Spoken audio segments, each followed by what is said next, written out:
Dans cette émission, profitez de vos vacances.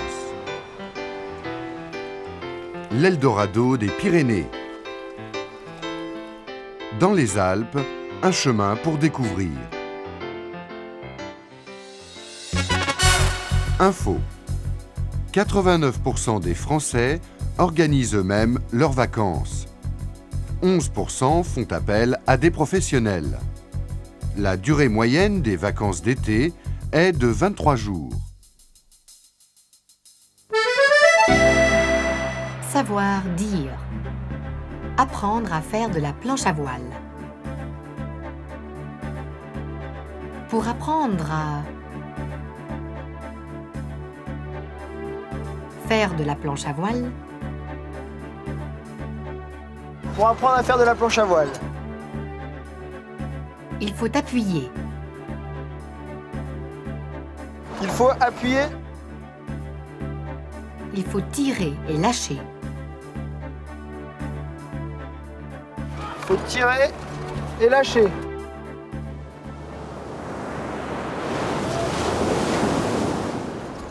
Bonjour. Pour apprendre à faire de la planche à voile, on arrive, on met les deux pieds de chaque côté du mât. Il faut appuyer avec la même pression sur les deux pieds. On fléchit les jambes, on sort les fesses en arrière, on met le dos bien droit. On attrape le tire-veille et on tire tout doucement. Ensuite, il faut attraper le wishbone avec la main avant. On tend la jambe avant et on attrape avec la main arrière, on tire et on lâche. Il faut tirer et lâcher. Et on arrive à faire de la planche à voile. Rencontre.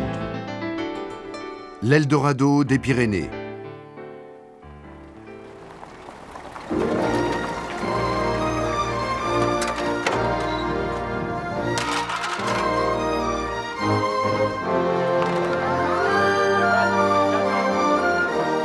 Un matin d'août, près de Saint-Giron, au pied des Pyrénées. Jean-Luc Billard guide ses stagiaires vers la rivière locale, le Salat. Pour un jour ou une semaine, tous ont la même intention, devenir chercheurs d'or. On a eu une grosse crue l'année dernière qui nous a justement fait une plage tout en hauteur. L'or, lui, s'est déposé principalement sur la hauteur de la rivière, de la plage. Parce que la rivière, le gagne-pain de Jean-Luc Billard, c'est l'or. Il le ramène de ses voyages, crée des bijoux et organise des stages. Quand la rivière est en crue, qui fait se déposer. Mais avec ces stages, n'a-t-il pas peur de délivrer ses secrets ? Je ne suis pas avare de mon savoir-faire. Si j'étais avare de mon savoir-faire, je ne ferais pas de stage. Si j'avais peur de la concurrence aussi, pareil. Non, j'aime bien apprendre ce que je sais.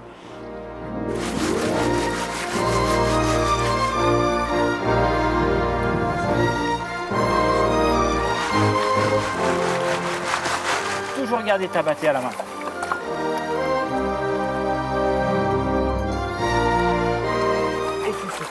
Mais là, tu vois, t'as pas assez débourbé au milieu. Regarde. Là, on vient en vacances là, pendant 3 semaines régulièrement, et puis on vient en Ariège, puis on cherche l'or sur le Salat. Exprès pour l'or. Exprès, on vient pour l'or, oui, exactement, oui. C'est fou, mais c'est agréable, quoi.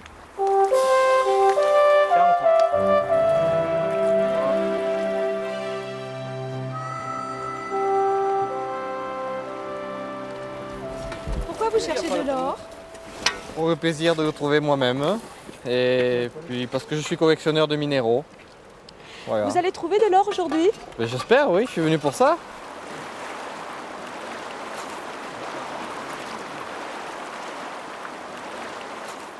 Ce qu'il faut. Une belle collection. Ouais, on en a plein à la maison. Ils pensent trouver de l'or, mais ils ne pensent pas que ce soit aussi pénible et puis qu'ils vont en trouver quand même autant. Parce que je les emmène sur des coins sur la rivière où il y a quand même une quantité d'or suffisante pour que tout le monde puisse trouver de l'or dès le premier jour du stage sans aucun problème.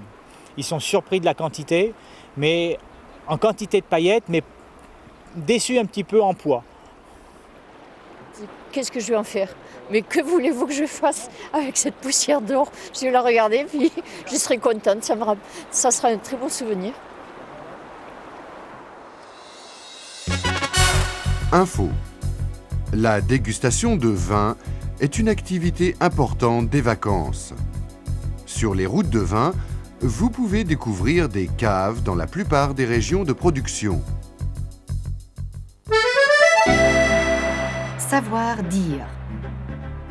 Déguster du vin. Est-ce qu'on peut déguster?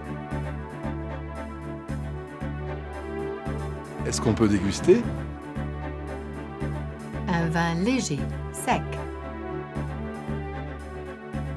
C'est un vin léger, sec. Bonjour. Bonjour madame. Bonjour madame. Est-ce qu'on peut déguster? Oui, bien sûr. Si vous voulez me suivre, je vous fais visiter la cave. Merci.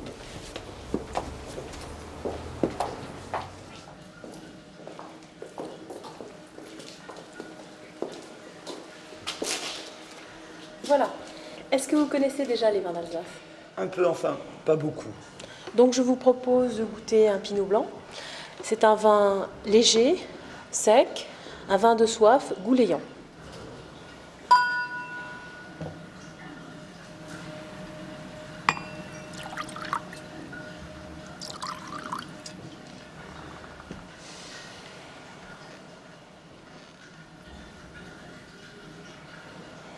Ça vous plaît?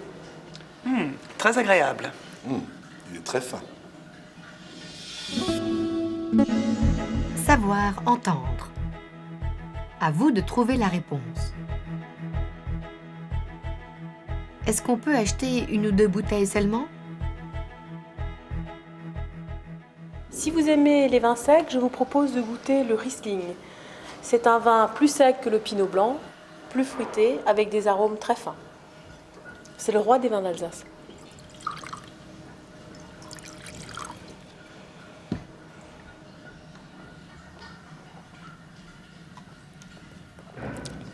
Il est très bon aussi celui-là.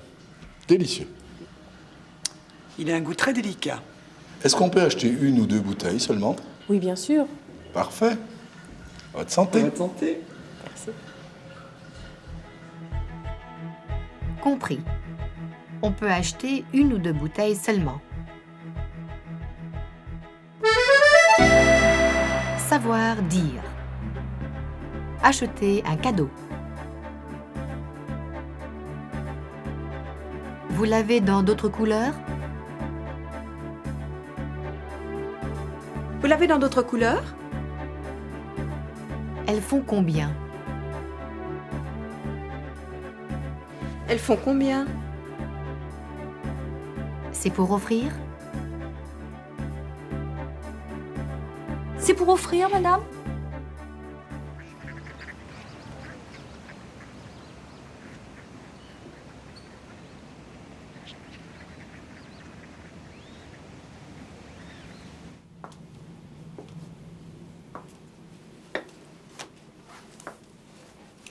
Bonjour, madame. Bonjour, madame.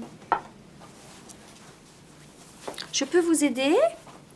Oui, ces nappes sont très jolies. Elles sont fabriquées en Alsace? Oui, oui, c'est un tissu fabriqué à Sainte-Marie-aux-Mines. C'est du satin de coton. Celui-ci, c'est ce qu'on appelle la feuille de vigne. C'est le dessin le plus ancien d'Alsace. Vous l'avez dans d'autres couleurs? Oui, il existe en bleu, mais le rouge, c'est l'Alsace. Ce sont les géraniums.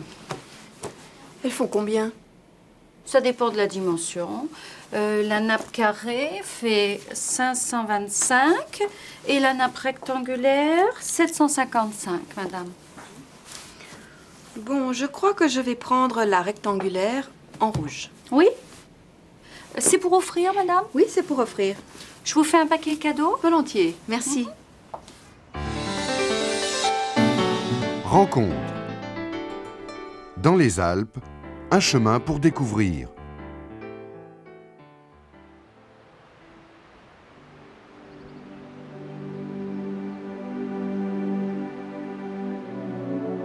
La réserve naturelle des Aiguilles Rouges, dans les Alpes, près de Chamonix. La réserve a été créée il y a 20 ans par le prêtre d'Argentières, le père Hérald, qui a une vision particulière de la place de l'homme dans la nature. toute la nature, c'est une immense géographie de territoires qui s'emmanchent les uns sur les autres. Et il n'y a qu'un individu, il n'y a qu'une sorte d'animaux qui n'ont pas leur territoire, c'est les hommes. C'est quand même dommage. Alors il faut que les hommes retrouvent leur territoire dans la nature. Dans un site pareil, beaucoup rêvaient d'une station de ski. Le projet de la réserve provoqua donc une certaine résistance. Les gens ne s'imaginaient pas que ça deviendrait d'abord si important, et puis surtout que ça les empêcherait de massacrer leur pays en faisant des téléphériques n'importe où. Alors là, il y a eu vraiment de la persécution, on peut dire, hein, quand ils ont vu que ça les gênait. On m'a même tiré dans mes fenêtres. On a tiré des pierres dans des gens de la réserve, des pierres dans les fenêtres. Moi, j'ai eu des balles dans ma salle à manger. J'ai gardé d'ailleurs un souvenir de ces balles. Mais c'était il y a 20 ans, maintenant on ne ferait plus ça. Le père Hérald dirige toujours la réserve, qui est maintenant un succès. Vous êtes dans la réserve naturelle des Aiguilles Rouges. Donc la réserve, parce que c'est un espace naturel qu'on a décidé de protéger, parce qu'il était sensible et riche au niveau de la faune et de la flore. Protéger la nature, bien sûr, mais surtout éduquer les visiteurs. Des étudiants sont là pour expliquer le chemin de découverte. C'est l'épilobe. L'épilobe, on en voit beaucoup. Donc ça, c'est l'orchis tacheté, qui est caractéristique des milieux humides. Ici, on incite les visiteurs non seulement à respecter la nature, mais aussi à mieux la comprendre. Donc, vous pouvez voir sur cette feuille d'ortie, sur la face inférieure, qu'il y a plein de petits aiguillons. Lorsqu'on frotte une feuille d'ortie, ces petits aiguillons... La science pour tous est une priorité pour le père Hérald, lui-même de formation biologiste. On est heureux quand on voit des enfants ou des gens sur un microscope, même s'ils ne voient pas grand-chose, ils ont une émotion scientifique et c'est ça qu'on veut leur donner. Ça, c'est de la science, mais une science sûre. On ne raconte pas d'histoire. Il faut aussi que la vulgarisation, il faut qu'elle soit vraiment de qualité. Donc on a une larve, ici, qui est la larve de l'insecte, qui a commencé de grossir. Ici, le bord de la gale, et là, l'intérieur.